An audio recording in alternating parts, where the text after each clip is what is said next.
Yeah, I guess this was like a hidden cave, but I wanted to point something out. Look at the water system that they had.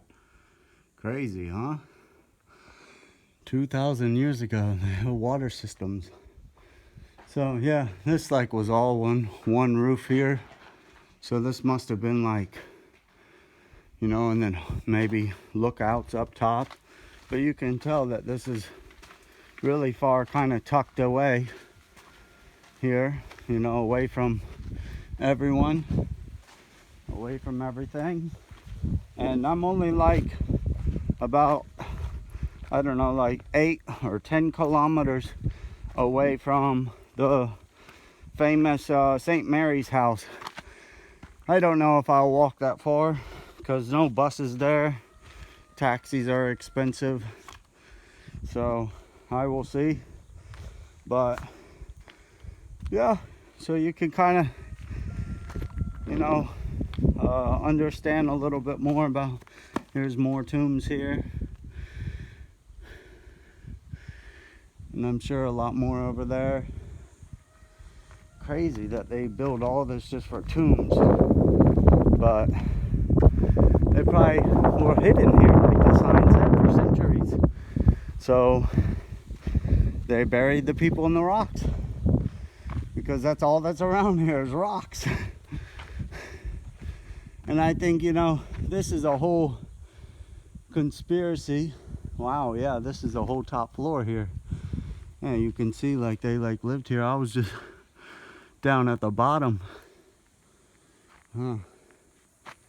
Let's see if there's an open gate somewhere I can go in. Yeah, maybe you can get in here.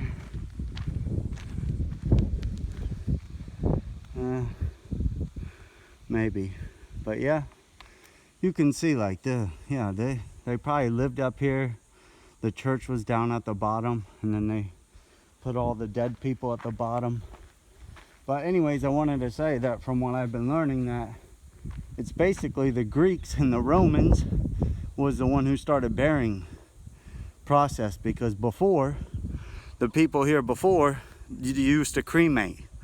I didn't really know that, so this kind of shows you the time lapse of the change. Imagine our history of how much older it would be if they didn't cremate, 4,000, 6,000, 8,000 years ago.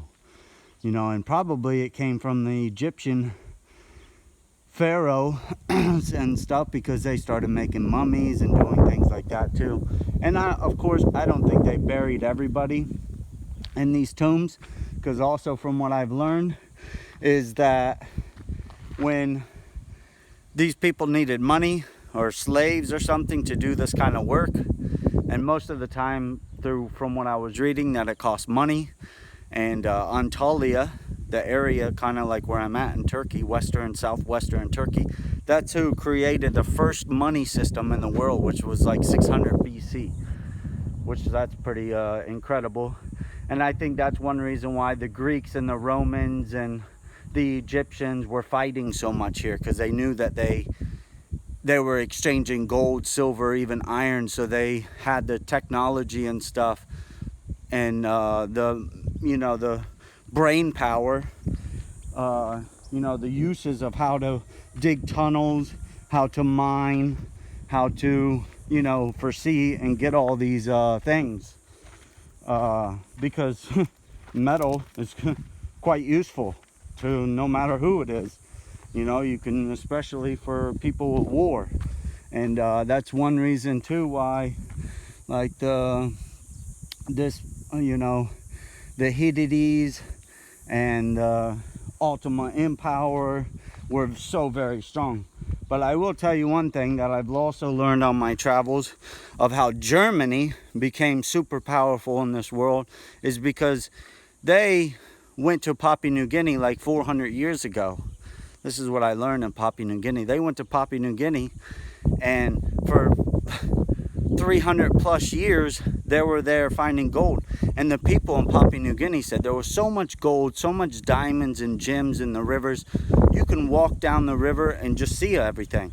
Everything was laying on the ground, but no one knew what it was. They just thought it was a rock, a colorful rock. They didn't know how precious so when Germany was there and giving them a little bit of food and showing them some techniques about things, they were happy. And this is kind of like how missionaries destroy the world too, because missionaries do the same thing. They go to these villages, brainwash people, give them a little bit of, medicine, give them a little bit of hope, give them a little bit of techniques about how to build a better house or something. And these people are happy. They're village people. They don't know the outside world. They don't know anything. They don't know how much gold is worth. They don't know anything. I mean, now with the internet and TV and radio, it's spreading like wildfire, and pretty much the whole world is anymore. It's no more getting so much brainwashed that people are waking up. They're knowing how much the gold is worth. They know how much things are worth, so they want the money too. But missionaries for probably thousands of years have done this, and I seen it firsthand how they destroyed Papua New Guinea, going in there brainwashing these people. These people are so gullible in these countries, these small villages. They don't know no better. They think you're just there to help them or something, and you're there stealing from them. I literally met a village where missionaries were there for something like 10, 12 years. They built up a church, they did a bunch of things, and then they left, and they haven't been there in this village for 17 years. And these village people built them a house, they built them a church, and they're still paying tithes. Literally still paying tithe money, from gold they find.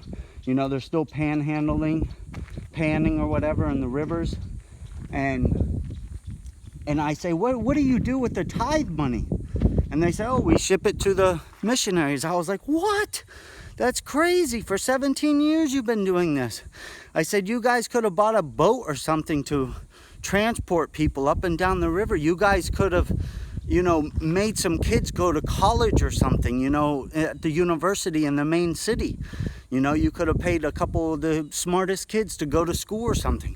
Why you do this? And they're, that's what Jesus said, and that's what, if we don't do it, we go to hell and stuff. I'm like, wow. And literally the truth, I'm telling you the truth. And it was so emotionally touched from me, and mind-blowing of how people can do this, so-called Christians and stuff.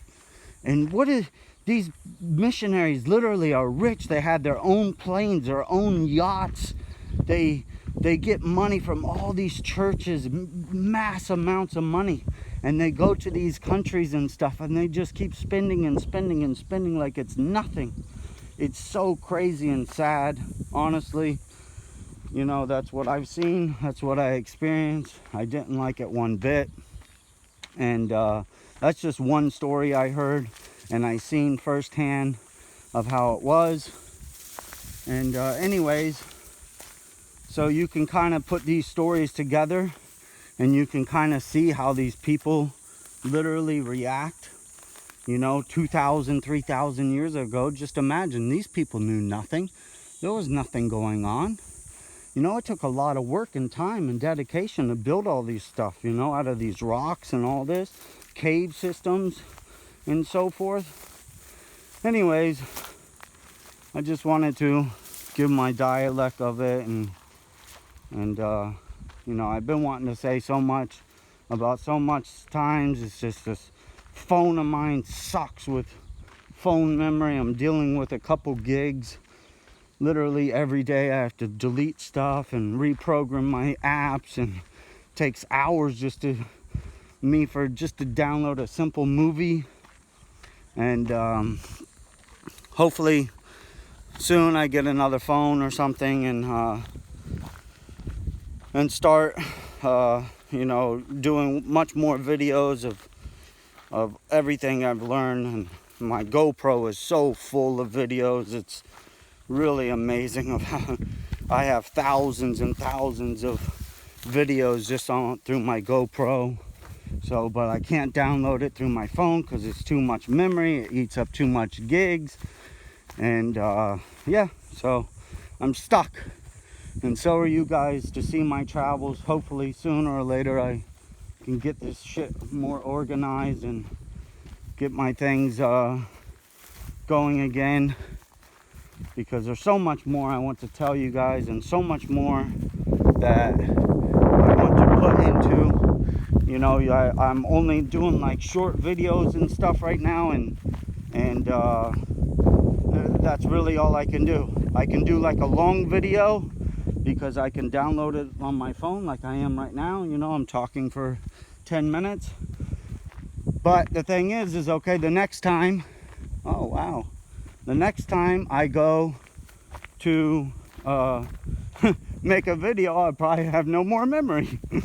So yeah, this is the trouble I'm getting into. And anyways, Turkey is just so full of history. Honestly, man, it's really truly amazing of all the history here. I know nobody really cares about history. Some people do. Some people care about the stonework. Wow. Yeah, okay. See, no one comes over this way. And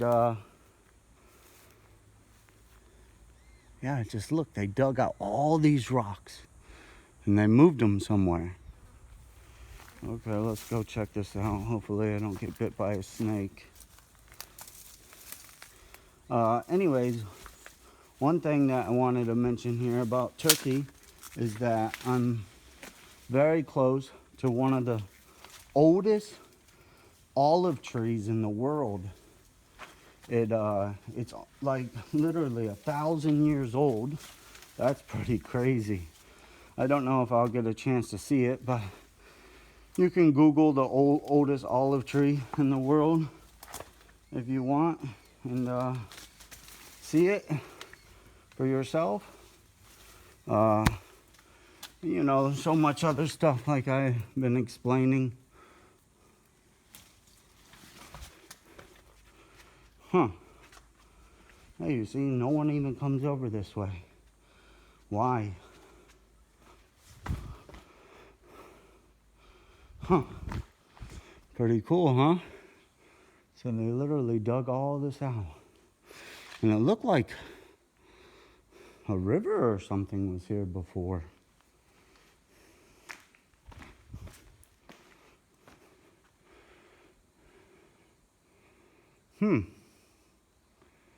Yeah, you can see they dug it out underneath there. And they must have dug out all these rocks here and maybe used them over on that side over there where I was just at. I will try to go down here, but I need to shut this film off soon because it's eating up my phone memory. And plus, this looks kind of dangerous, so I need 2 hands.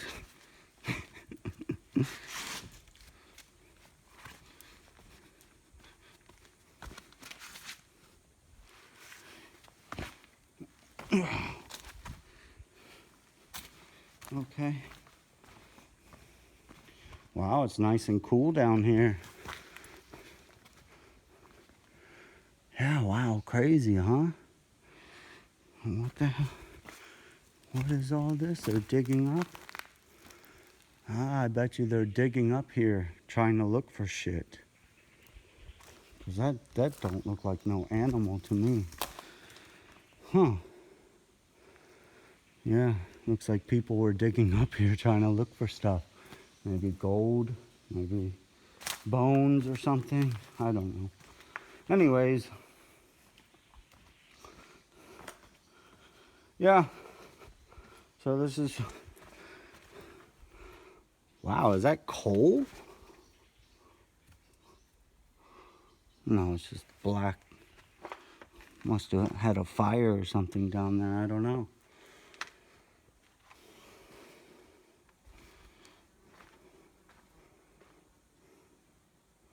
Yeah, it's so cool in here. So cool. Like weather-wise. But it's pretty badass too.